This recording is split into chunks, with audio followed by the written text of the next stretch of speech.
Okay, well, our grace period ends here, and I'd like to say hello to everybody. Welcome to part two of the LGBTQ plus Founders Personal Financial Management Series. Today's session is called Avenues to a Work Optional Lifestyle. Sounds pretty good. This time, we'll walk you through how to utilize your company as a potential retirement asset and the various savings options available to entrepreneurs. We'll refer to this as your savings toolkit, including what makes each option advantageous.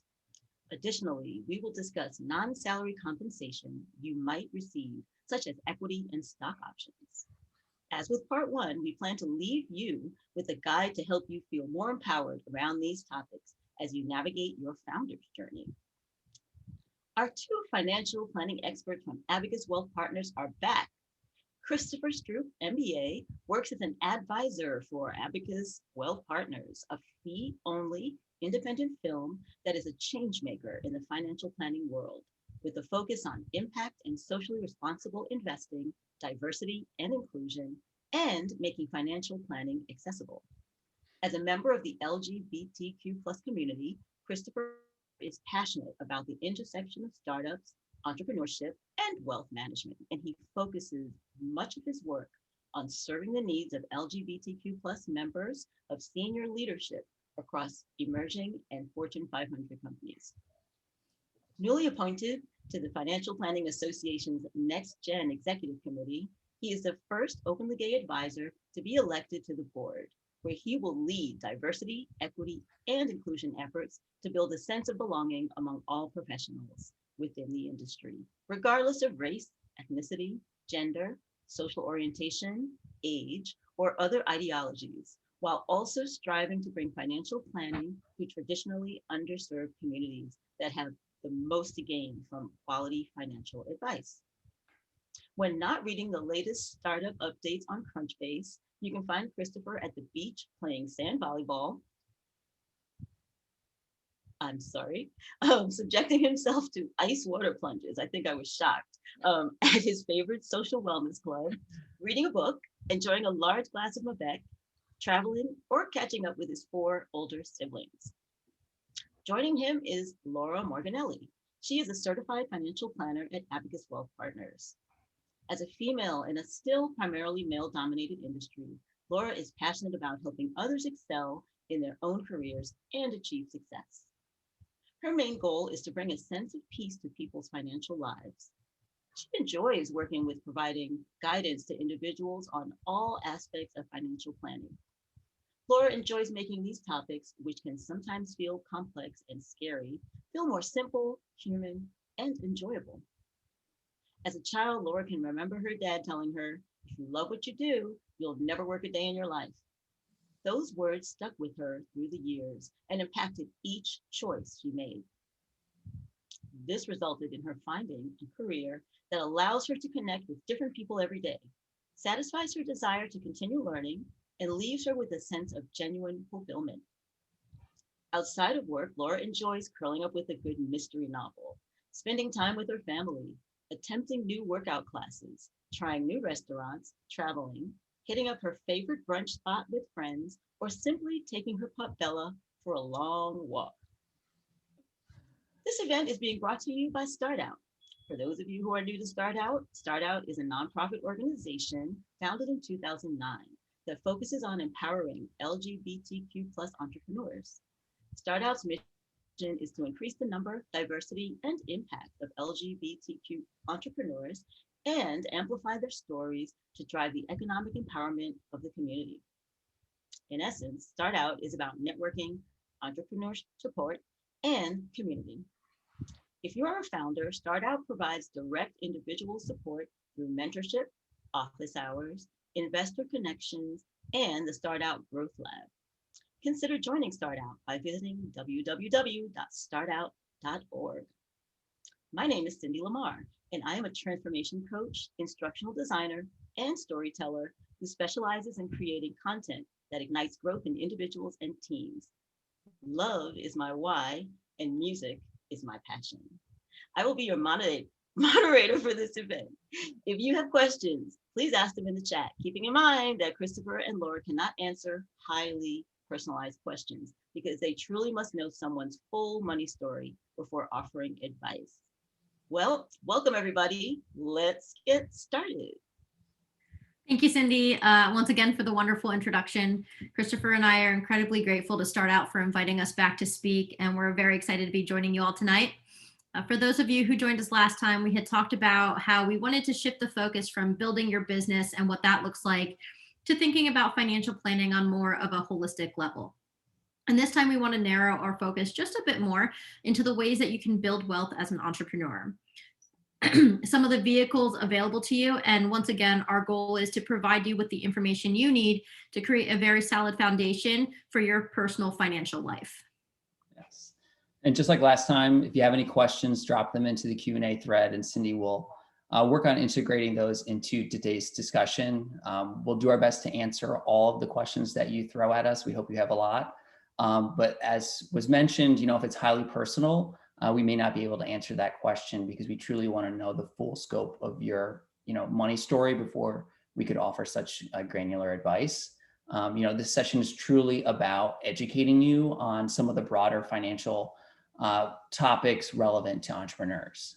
If you have any questions that you prefer to ask offline, do not hesitate to reach out to either of us after this discussion to see how we might be able to answer what is top of mind for you. We're going to have a slide at the end that shows you how to reach us via either our website or our email or connecting with us on LinkedIn. So before we dive in, we want to share a link, which I'll do in just a second, that's going to allow you to download an equity compensation guide that we've put together. While some of these topics are my absolute favorite things to talk about, educate on, and work with, they can be a little bit complex, slightly overwhelming. Therefore, we wanted to provide you with sort of a cheat sheet to understand a few of the nuances around equity compensation that you might come across. So feel free to visit the link provided and download the guide we've created. I will add that right now. So if you're joining us for the second time, you likely recognize this slide. And before we dive into our discussion today, we again want to set the container to what is to come. And we like to use the iceberg photo shown here for symbolism because it highlights that we're barely scratching the surface of personal financial planning. Even though we'll go into some specific detail today, especially around equity compensation, it's important to understand that your money story may also include some or all of the other elements shown on the screen. Last time, if you joined us, we broadly covered 5 different areas that we thought were important for all founders to be aware of. They were goals and values, cash flow management, meeting the various team members to serve your needs, building a safety net, and protecting your legacy.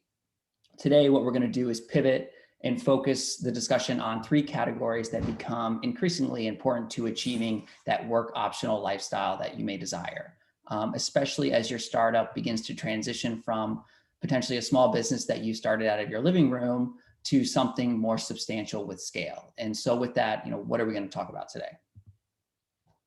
We're going to start with what we're going to call our savings toolkit. We're going to cover various saving options and different vehicles that are going to be available to you as entrepreneurs, which can help you take steps to creating that kind of nest egg and making that work optional lifestyle you desire more achievable in the future.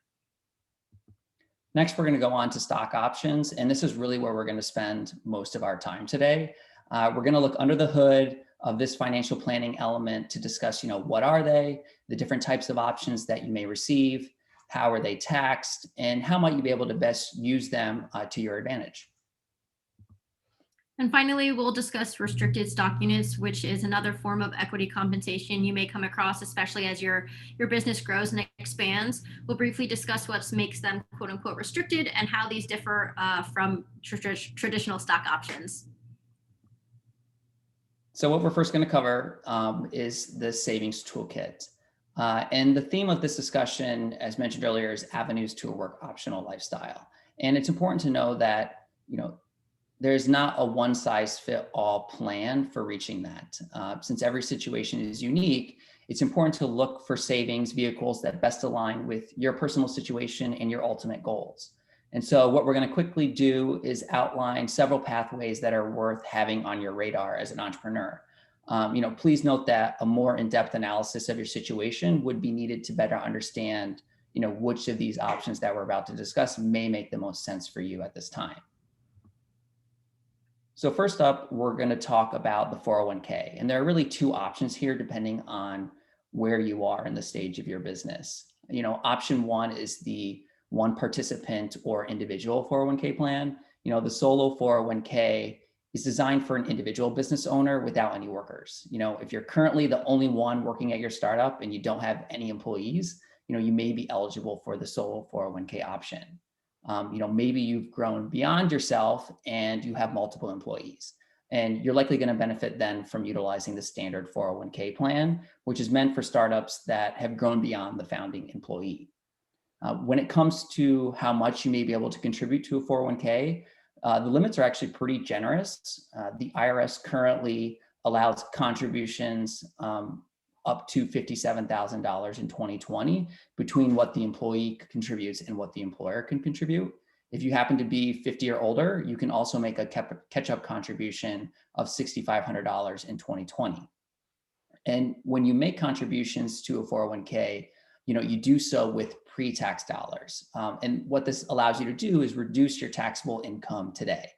This money then grows in the 401k tax deferred until you're ready to utilize that money in retirement, where you would ultimately pay ordinary income taxes on any withdrawals that you make at that time. It is worth knowing that you will need to start taking withdrawals from this account, which are known as required minimum distributions, starting at the age of 72.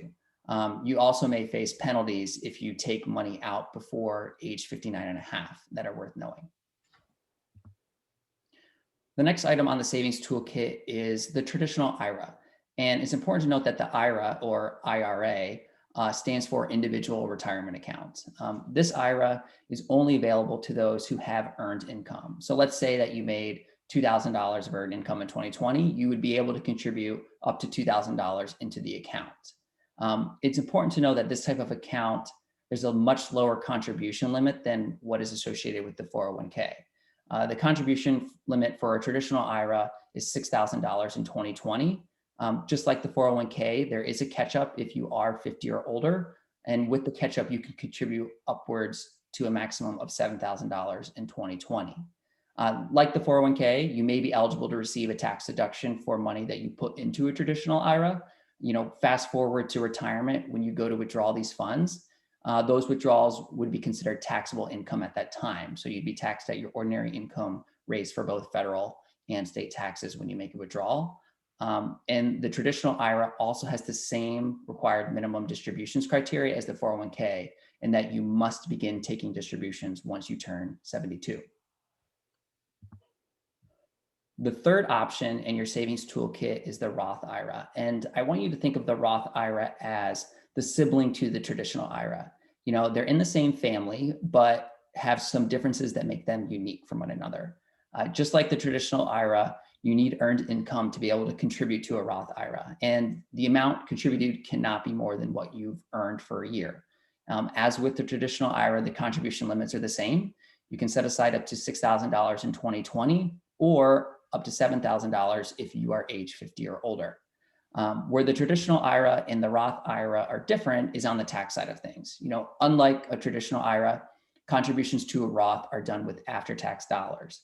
And at first glance, that may seem pretty crappy. Why would I use after-tax dollars to contribute to a Roth IRA when I could be eligible for a tax deduction with money I contribute to a traditional IRA today? And the answer to that question really comes down to the fact that money in a Roth IRA grows tax deferred in the account, and there are no income tax deductions taken or no income tax paid on withdrawals that you take from a Roth IRA at retirement. So in essence, you pay taxes on money contributed in a Roth IRA today in order to enjoy tax-free withdrawals in the future. And if you're diligent about savings, you could amass a sizable bucket of tax-free dollars to pull from later in life. And we like to utilize the Roth IRA so that individuals can have tax diversification of their withdrawals later in life, since no one knows and no one can really predict where income tax rate will be at that time of their life. One other important difference to be aware of is that Roth IRAs do not require the minimum distributions once you reach age 72. So you can continue to leave the funds in these accounts to grow should you not need the assets at that time. So we're going to move on to a simplified employee pension IRA, better known as a SEP IRA. Similar to solo 401k, this is best for self-employed individuals, or if you're a small business owner with very few employees. It's a very easy account to open. Typically, annual fees, depending on where you open it, are very low or even non-existent. And if you decide that a SEP IRA is the best option, you can actually contribute the lesser of $57,000 in 2020, or up to 25% of your compensation. So because unlike with the 401k or traditional IRAs and Roth IRAs, this isn't just a straightforward flat number. We recommend working with a tax professional to determine how much you can contribute to a SEP IRA, especially if you're looking to max out your contributions. So there are two factors about SEP IRAs that I find super attractive. The first being that contributions are tax deductible. So again, any contribution you make is going to lower your taxable income. Additionally, though, SEP IRAs also offer some funding around flexibility. So if your income is going to be higher than you anticipate, or you end up earning more than projected, when it comes time to file your taxes, you can work with your tax professional, your CPA, whoever's preparing your tax return to determine how much you can actually contribute, and hopefully a larger contribution to your SEP IRA will help lower your tax bill. So since you're not going to be paying taxes on the contributions, just keep in mind that distributions in the future are going to be taxed as ordinary income. And unlike a 401k or the IRA option, there is no Roth option when it comes to SEP accounts. And the reason for this is due to the fact that the contributions made to SEP IRAs are actually considered to be like employer contributions. So what are some of the disadvantages of this type of account? Similar to IRAs, as Christopher discussed earlier, any withdrawals prior to age 59 and a half will likely result in a 10% penalty on top of the income tax you're already going to owe. And on the flip side, at some point, the government's going to say, okay, now we want our money. So if you haven't had the need to take any distributions to cover lifestyle expenses as you get into retirement, once you hit 72, they're going to start making you withdraw that money, and you're going to be held responsible for taking your required minimum distributions. And the final type of account that we want to cover is the Savings Incentive Match Plan for Employees IRA. It's also known as the Simple IRA, which is ironic because that name is just not simple at all. But it's best for larger businesses and can be used for companies that have up to 100 employees. So if your company is growing, or you decide it's time to expand, it's still a relatively easy account to open. A little bit more paperwork than your traditional IRA, but definitely beneficial. So simple IRAs, the maximum contribution you can make in 2020 is $13,500. And if you're 50 or older, you can make an additional catch-up of $3,000. Unlike the SEP IRA, the contribution burden is not solely on the employer. So employees can actually make contributions through salary deferral. However, employers are required to make either a matching contribution, so matching employee accounts up to 3% of compensation, or a fixed contribution of 2% to every eligible employee. So if you're choosing that fixed option, it means that employees are not required to contribute to the account in order to earn the employer contribution. And like many of the other options we've discussed, contributions are deductible, and distributions in retirement are taxed as incomes. A few of the disadvantages when it comes to simple IRAs are that, much like other retirement saving vehicles, you take the money out of the simple IRA before 59 and a half, you might be subject to that 10% penalty on top of the income tax owed. However, the one point I always like to really emphasize is that if you were to take a withdrawal from your account within the first 2 years of opening it, that penalty actually increases to 25%. So, typically when it comes to retirement accounts, no matter which one you're opening, our philosophy is, let it sit, take advantage of that tax deferred growth, and don't get hit with those penalties, because it can be a pretty significant chunk. And to end on a positive note for this type of account, one final advantage to this specific type, the simple IRA, is that especially for growing businesses, any contributions made to employee accounts are considered tax deductible as a business expense. So as you can see, there are a lot of options available to you. Whether you're just starting out, you're on your own, or your company is beginning to expand. So therefore, reaching out to a tax financial expert to determine which account is most beneficial to you and how as your company grows is going to put you on the path to meeting your long-term financial goals. And I think we'll pause right there and see if we have any questions, Cindy, related to the saving tools that we've just mentioned. Yeah, we do. We have a two-part question from Stephen. So the first part is, regarding the traditional IRA and Roth IRA, are there any limits as to what you can contribute given your annual income? That's for traditional and Roth. Yes, there are going to be phase out limits given your income that could prevent you from making a deductible contribution to a traditional IRA. So we didn't get into that nuance of deductibility versus just being able to contribute. In order to have your contribution to a traditional IRA be deductible, there is a phase out limit that once you reach, any contributions are not deductible, but you can always contribute to a traditional IRA no matter the earned income amount that you have. That is not necessarily the case with a Roth IRA. Once you reach a certain income limit, you cannot make a direct contribution to a Roth IRA. There is something known as a backdoor Roth contribution. Not going to get into it, but there is a way to have access to a Roth IRA if you are in the phase out phase for normal contributions. Okay, so that was actually the second part of the question. The second part was, can you comment on setting up a backdoor Roth IRA? What are general conditions when this would be advisable for someone? So backdoor Roths are actually one of my favorite things. And it's really interesting because so a backdoor Roth contribution is really just taking money from your traditional IRA and doing a Roth conversion. So when you do a normal Roth conversion, the way it works is you pay taxes on the money you pull out of the account, right? So it'd almost be like withdrawing it. You pay the income tax owed and you move it into your Roth account. A backdoor Roth is if you have no IRA money currently, and you've never contributed to an IRA, you could have money in a 401k somewhere. That's okay. It's as long as it's not in a traditional IRA already. You could, in theory, make the max contribution. So say you put $6,000 into your traditional IRA and you immediately convert that into your Roth. Because there's been no growth, right? You're taxed on the growth.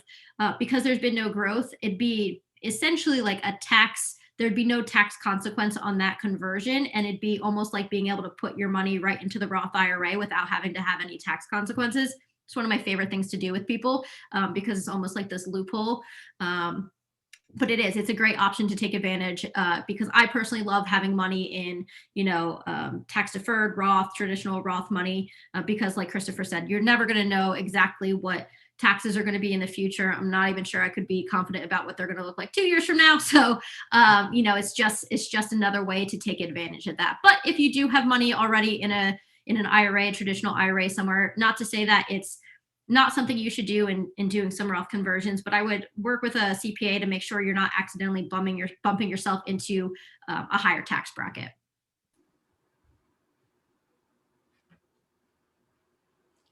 That's all the questions right now.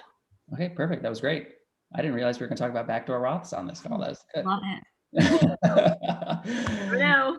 Yeah. And so, now that we've given a broad overview of sort of many of the savings vehicles you may come across and utilize in order to reach that work optional lifestyle, we want to dive into one of the more technical aspects that may arise as part of your financial situation, which is the various equity compensation avenues potentially available to you.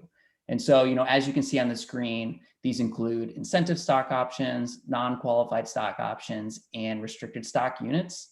It is in this domain where the optionality surrounding work can be achieved rather quickly, depending on the success of your business.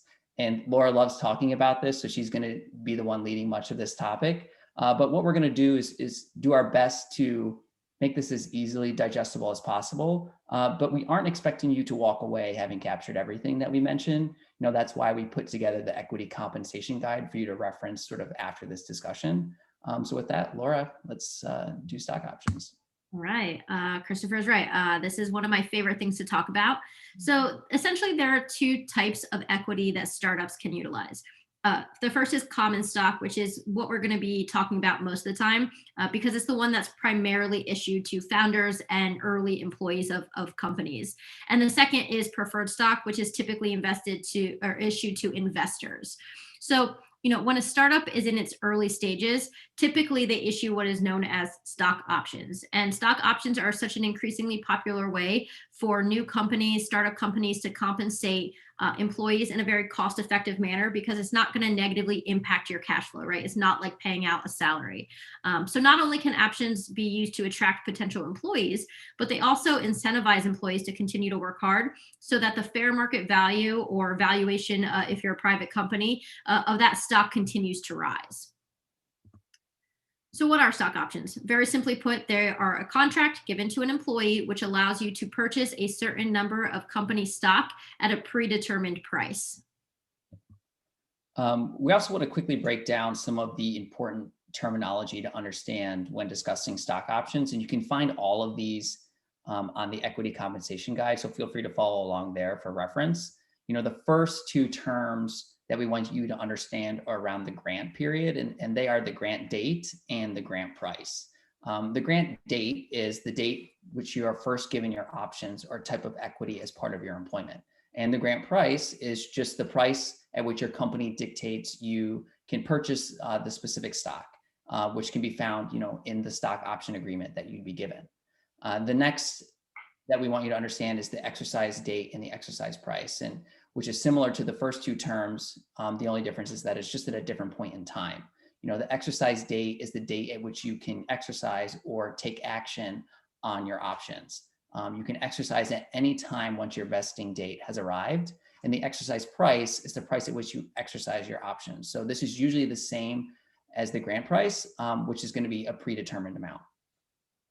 The next term you're going to want to know is the vesting date. Depending on the company that you work for, you may have to reach something known as a vesting date before you can exercise your options. And once you reach this date, then you'd be free to exercise.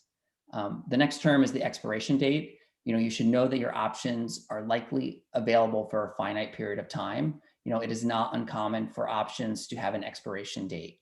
This date is when you have to exercise your options by, or else they just go unused and you missed your chance.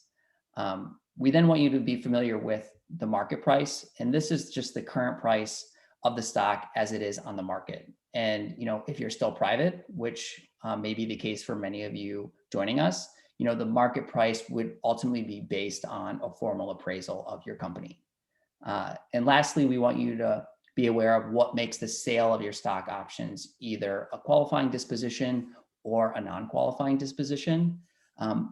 For a qualifying disposition is made when stocks are held for at least 2 years from the grant date and 1 year from the exercise date. And on the flip side, you fall into a non-qualified disposition when the stock is not held for those 2 years from the grant and or 1 year from the exercise date.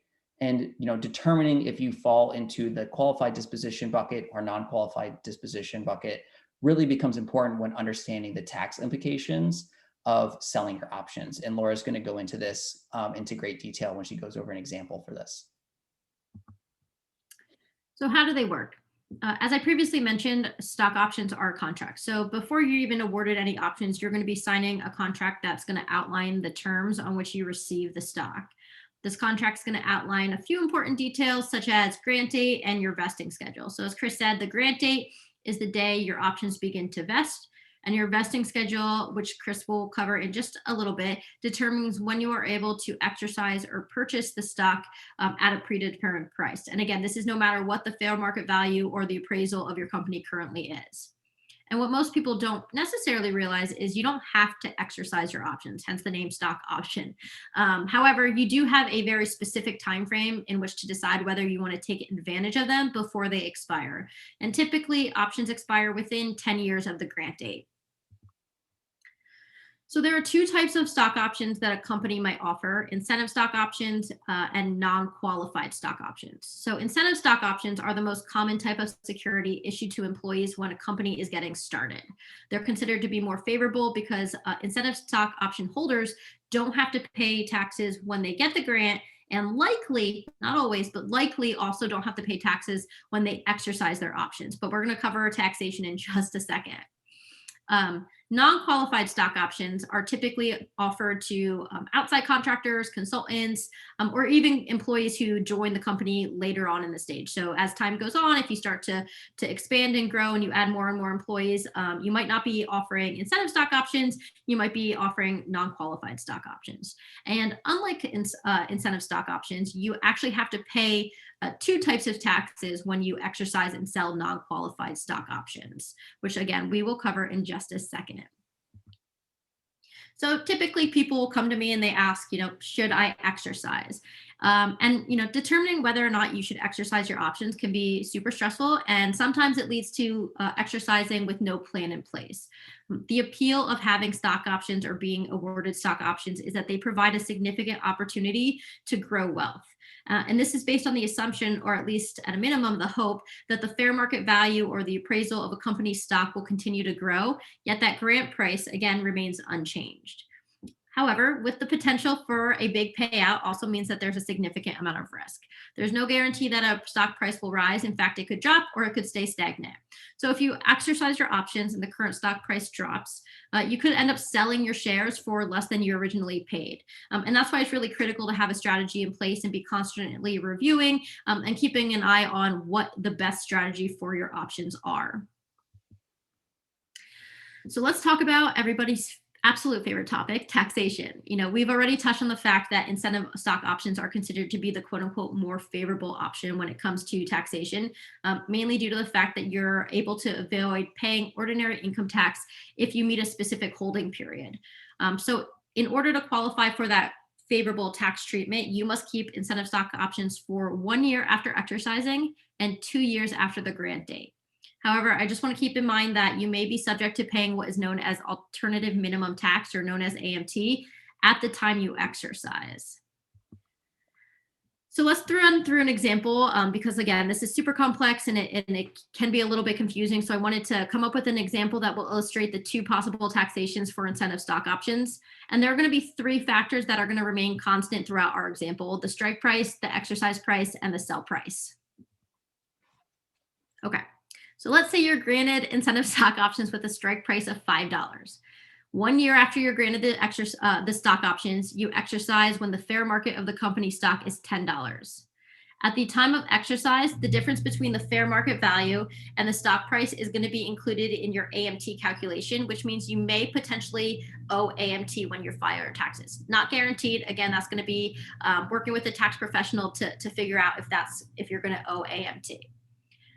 You move forward, and after exercise, you hold the stock for 1 more year. You now have met both holding period requirements. So you sell the shares when the fair market value of the stock is $15.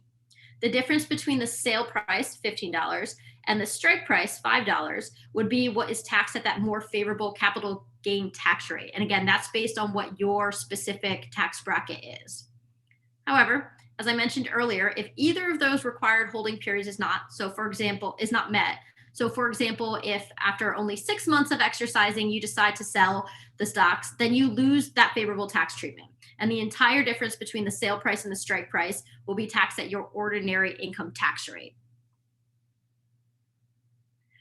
Unlike incentive stock options, there are actually two types of taxes that you are definitely going to be paying with non-qualified stock options: ordinary income and capital gains tax. So in this example, again, you're granted options with a strike price of $5. Sometime after being granted, you exercise the options when the fair market of the value of the company stock is $10. At the time of exercise, you will be paying the difference. So the difference between fair market value and the stock price is going to be taxed at ordinary income. So you're automatically paying ordinary income on that difference at the time of exercise. Once after exercising, you decide that you're going to sell the shares when the fair market of this value of the stock is $15.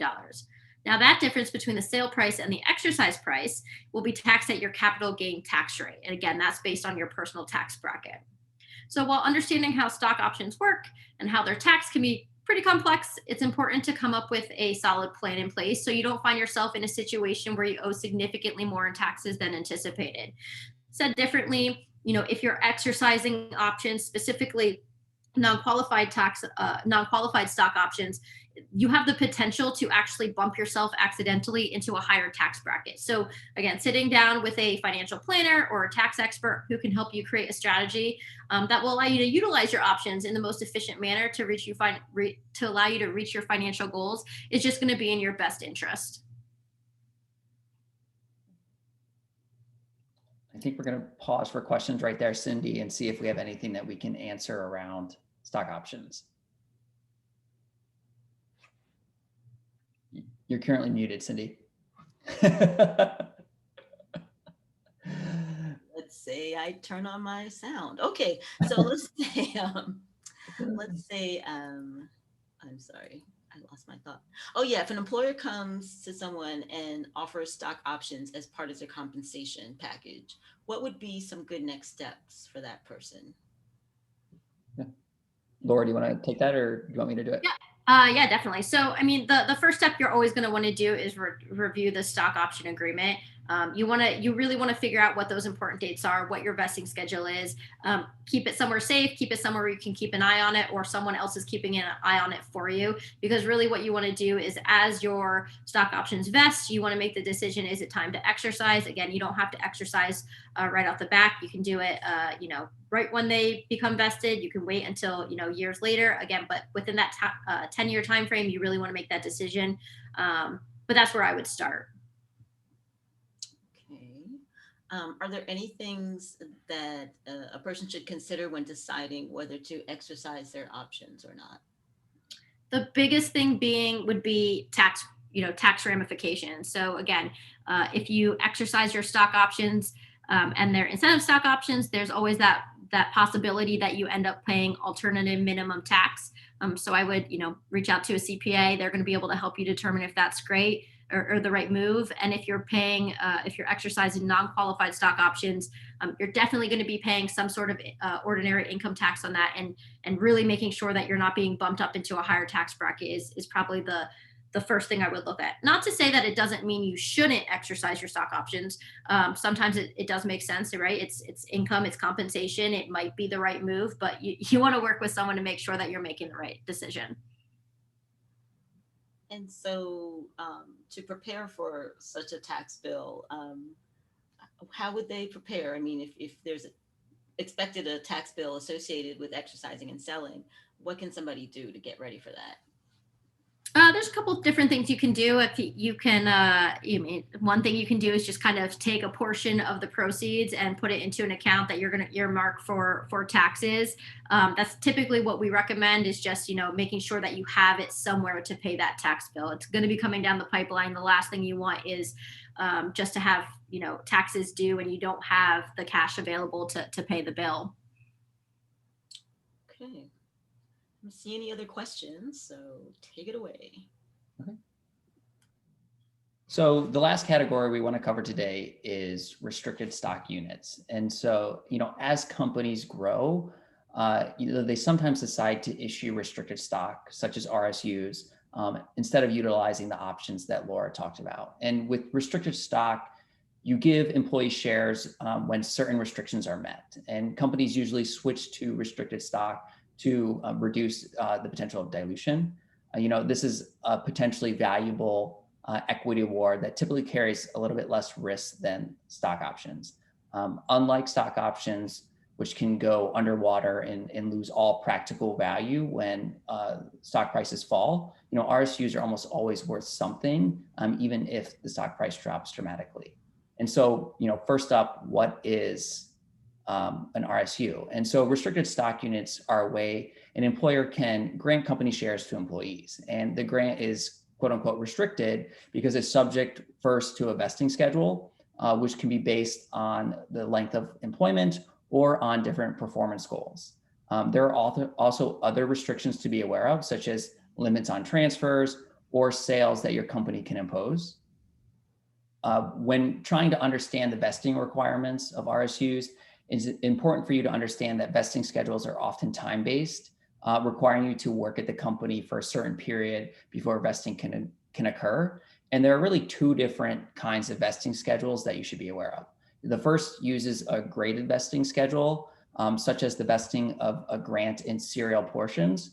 An example of this would be that your graded vesting schedule spans 4 years and 25% of the grant vests each year. So that would be, after the first year, 25% vested. After 2 years, you're 50%. After 3, you're up to 75%. And then after 4 years, you are 100% invested in your grants. The other vesting schedule to think of is the cliff vesting schedule, in which 100% of the grant vests all at once after you've completed a stated period of time. The vesting schedule can also be performance-based, making them tied to company-specific or even stock market targets. An added element to be aware of is that job termination almost always stops vesting. The only exceptions really occur when certain situations come up and that may be allowed to, as outlined by your sort of stock agreement, which could be death, disability, or retirement. Those may accelerate the vesting of the options that you have outstanding. And as I noted, the nuances of this would be outlined in your plan and grant agreement. So lastly, what are the tax implications of restricted stock units? And with RSUs, you're taxed when the shares are delivered, which is almost always at the vesting date. Your taxable income at that time is the market value of the shares at vesting. This means that you have compensation income subject to all your ordinary taxes, employment, so Medicare, Social Security taxes, federal taxes, and state and local taxes if that applies to you. There are really no advantageous tax schedules with RSUs, like Laura mentioned with incentive stock options. They're pretty straightforward in terms of how you get taxed. When covering these taxes, a company may offer a choice of ways to pay for the taxes at the vesting period, or it may use a single mandatory method. One of the more common practices is taking the amount from the newly delivered shares by surrendering stock back to the company. So paying your taxes with stock that you would have been granted. If you decide to hold onto your RSUs after they have vested, when you later sell those shares, you will ultimately pay capital gains tax on any appreciation over the market price of the shares on the vesting date. And in terms of RSUs, that's really it. They're a little more straightforward than the other equity compensations that we've discussed, and they are starting to become more prevalent than the other options, especially with public companies nowadays. And with that, we want to see if we have any questions on RSUs or any lingering questions from any of the other topics that we discussed, or just any general personal financial planning questions that we might be able to help with.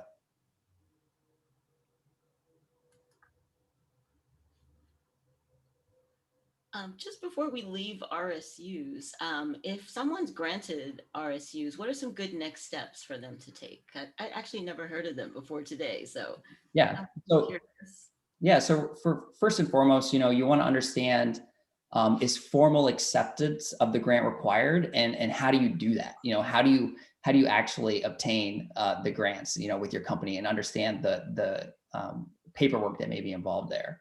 The next step that I'd want you to sort of think about is what is the vesting schedule? What are those requirements in order for you to take advantage of the RSUs? So understanding that timeline, whether it's a cliff schedule and it's all 100% at once you reach a certain date in the future, or is it graded and that you stair step your way into full vesting? Also, are there performance metrics that are required in order for you to obtain the RSUs, or is it just strictly time-based? One other thing to think about is where are they going to deliver the shares when you've met the vesting schedule? Are they going to open up a brokerage account for you? Where is that going to be? Those would sort of be important questions that I think you'd want to ask if your employer came to you and were offering you restricted stock units. Very cool. Thank you. And we do have another question, comes in from Tom. It says, can you discuss the use of 83B elections for RSUs and stock options? Yes. So an 83B election is a letter that you send to the IRS. Basically, it lets them know that you want to be taxed on your equity, such as the shares of a restricted stock, on the date that the equity was granted to you rather than on the date the equity vests. So basically, it's just accelerating your ordinary income tax. But 83B elections are only applicable for the stock that is subject to vesting. Since grants fully vest, stock will be taxed at the time of the grant. So it's really just kind of accelerating your ordinary income tax. There's another part to that question. Mhm. Also, for stock options in early stage companies, how should option holders weigh the potential tax benefits of exercising prior to a liquidity event versus the underlying risk of investing in the company relative to other investment alternatives? Oops, sorry, you cut out for a second. Can you repeat that one more time? Oh, absolutely. I'm sorry. Notification. Okay. So for stock options in early stage companies, how should option holders weigh the potential tax benefit of exercising prior to a liquidity event versus the underlying risk of investing in the company relative to other investment alternatives? That's a great question. I mean, I think it really comes down to working with, a tax professional or a certified financial planner to figure out what the best move is. Most companies that offer the opportunity for employees to exercise before they're really, most companies actually offer the opportunity for employees to exercise their stock options before they are fully vested. But if you decide to leave prior to them being fully vested, your employer would buy them back. So it's really depending on how much risk you're willing to take, right? If you know what the valuation is before a company goes public, you kind of know what you might be getting. If you wait until after, it's really in the hands of the public market. So kind of sitting down, thinking about, how much risk do you want to take on, how much leverage are you trying to get out of this, and coming up with a plan for what happens depending on which way it moves. Does that answer that question? Tom, you can unmute if you want to elaborate or if it did not answer your question. And just to confirm, the letter that you mentioned is 83B. Yes, 83B election is the letter that's sent directly to the IRS. Okay. That's all the questions I see right now. So one last thing, just to further answer Tom's question is the reason there's a little bit of risk of waiting until a company goes public is that there's typically a waiting period, right? So you wouldn't be able to necessarily exercise those options the second it goes public. Typically, there's a window of time, so that's where that risk comes into play. Okay. Let's see. One more came in from Stephen. When being presented for negotiating various options, RSUs, etc., are there any red flags you should look for that suggest you're being offered something that may not be ideal? Typically stock options are, the use of them is really in startup companies is because it's a way to compensate employees without having to give them physical cash, right? When you're a new company, you're a startup, cash flow is very important. So you want to be able to incentivize employees to want to work for the company. You want to keep cash flow under control. So in terms of any red flags, there's not typically red flags that you're going to see. I mean, you're going to be presented with the facts. The grant date is going to be what it is, and really it comes down to how successful do you think that company is going to be, right? If you believe in the company that you're working for, then having stock options should really be a great thing to be provided because the potential to build wealth is built in. The red flag would be if you were concerned that you're never going to really see the wealth from those stock options, which could happen. I mean, there's companies out there where crazier things have happened and stock prices drop or they go to zero depending on what happens, but that's typically what you're going to see. Cool. So Stephen said he was thinking of what happened to the co-founder of Facebook. Yes. Okay.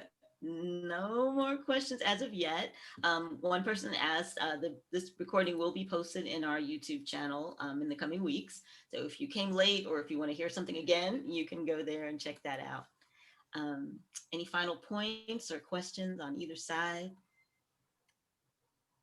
We did just want to provide you with our contact information. So if anyone wants to reach out to us, feel free to reach us by email. You can find us on LinkedIn, Twitter, or go to abacuswealth.com and reach out to us there. Terrific. And thank you so much, Christopher and Laura, for a wonderful presentation and discussion. A lot of great questions were generated and seem to be answered. So that's always a cool thing. I wanted to make one last final announcement. Start Out is looking for new LA Steering Committee members for 2021. So if you're interested, visit the link I'm about to drop into the chat for more information if you're thinking about applying. And it looks like that is going to be a wrap unless anybody has any final thoughts or questions about what we've talked about today.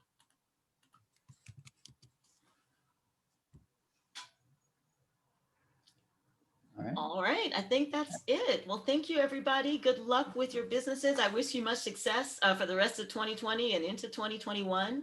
Thank you again to Abacus Wealth Partners for sending 2 great representatives to tell us all the things we need to know about how to grow the business and how to keep it financially sound. Thank you guys so much. Thank you. Thanks, everybody. Have a good night. Take care.